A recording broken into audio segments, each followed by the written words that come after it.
খাদেমদের বন্ডামি ধরতে পেরেছে এবং সিলেটবাসীর চোখ খুলে দিয়েছিল সেই ডিসি সারোয়ার আলম।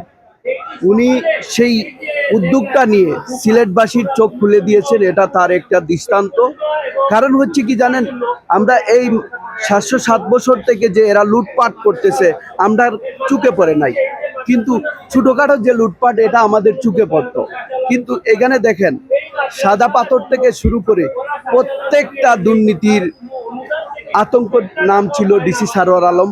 সেই ডিসি সারোয়ার আলম যখন মাজারে নজর দিয়েছিলেন, মাজারে এসেই প্রথম দিন উনি বলেছিলেন, মাজারের যত সম্পত্তি আছে সকল সম্পত্তির হিসাব আমি চাই।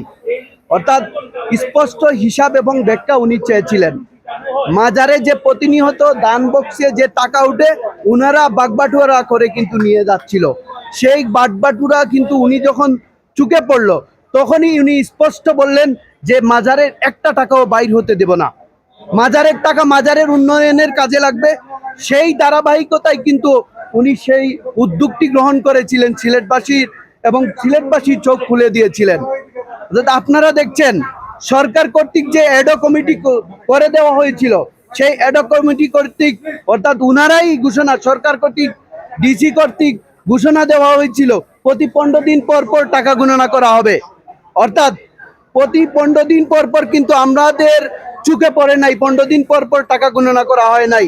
আজকে 1 মাস 4 দিন পর আবার যে শাহজালাল মাজারের ডেগের টাকা কিন্তু জনসম্মুখে গণনা করা হচ্ছে। এটা উনাদেরকে আমি ধন্যবাদ জানাই।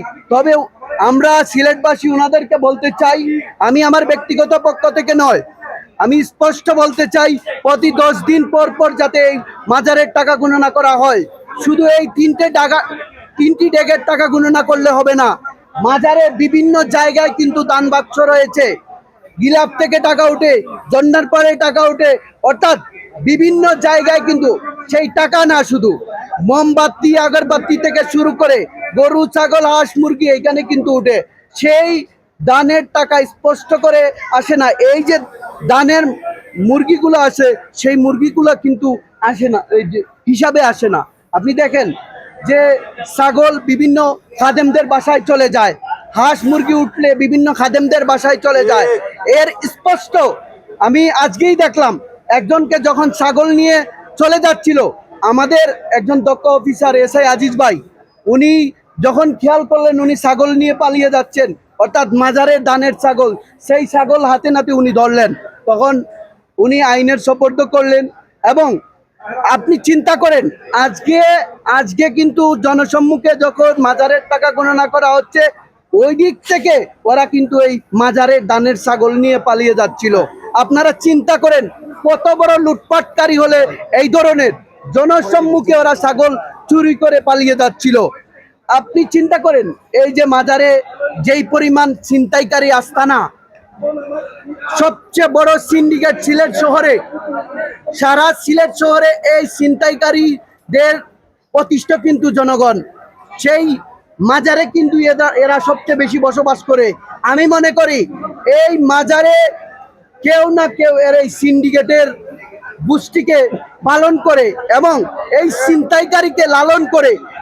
আসল ছিনতাইকারীর সিন্ডিকেট যদি ভাঙতে হয়, প্রশাসন এখানে কঠোর নজরদারি রাখতে হবে। আপনি দেখেন পর্যটকরা আসলে এখানে কিন্তু পর্যটকের ওদের পকেট যে টাকা থাকে না বুঝলাম, কিন্তু ওদের টাকা সহ পকেটটা কেটে নিয়ে যায়। আপনি চিন্তা করেন আমাদের এই সিলেটে পর্যটক এরিয়াতে আপনারা পর্যটক কেন আসে?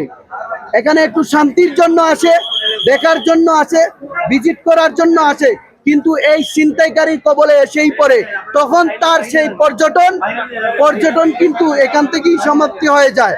আপনি একটা বিষয় চিন্তা করেন, এই মাজারে বন্ড খাদেমরা যদি এমন সিদ্ধান্তে উপনীত হয় যে মাজারের টাকা জনসম্মুখে গণনা করা হবে না, তাহলে আমি তাদেরকে স্পষ্ট বার্তা দিচ্ছি, এই সিলেটবাসী কিন্তু বসে থাকবে না। এই মাজারের টাকা প্রতিনিয়ত যেভাবে গণনা করা হচ্ছে সেভাবে গণনা করা উচিত বলে আমি মনে করি। এবং সিলেটবাসী চায় সব সময় তাদেরকে সহযোগিতা করতে দেখেন সিলেটবাসী এসে সহযোগিতা করতেছে। আমরা চাই প্রতিনিয়ত এভাবে জনসম্মুখের টাকা গণনা করা হোক এবং মাজারের টাকা মাজারের কাজই যাতে লাগে এবং যারা এই টাকার হকদার তাদেরকেই যাতে দেওয়া হয়, মাজারের বন্ড খাদেমদের যাতে এই টাকা গণনা করে না দেওয়া হয়, স্পষ্ট বার্তা। এবং মাজারের যে আপনারা জানেন একটা এতিমখানা রয়েছে, সেই এতিমখানা 2 বেলা খেলে 1 বেলা খায় না, সেই এতিমখানা 1 বেলা আরো 1 বেলা খাবারের ব্যবস্থা যাতে করা হয়, মাদ্রাসার উন্নয়নে যাতে কাজে লাগে এবং পর্যটকরা আসলে বসার জায়গা নাই। আপনারা দেখেন বৃষ্টি পড়ে, সেই পর্যটকরা আসলে যাতে এখানে বিশ্রামাগার তৈরি করা হয়, পর্যটকরা আসলে যাতে এখানে সুন্দরভাবে বসতে পারে এবং কি মাজার ভিজিট করতে তাদেরকে সহযোগিতা করার জন্য আলাদা একটা ফ্যাসিলিটিস এবং টিম গঠন করা হয়, যাতে করে গাইড করে তাদের প্রত্যেককেই সসম্মানে সিলেটের মাজার ঘুরিয়ে দেখার ব্যবস্থা করে দেওয়া হয়। ধন্যবাদ।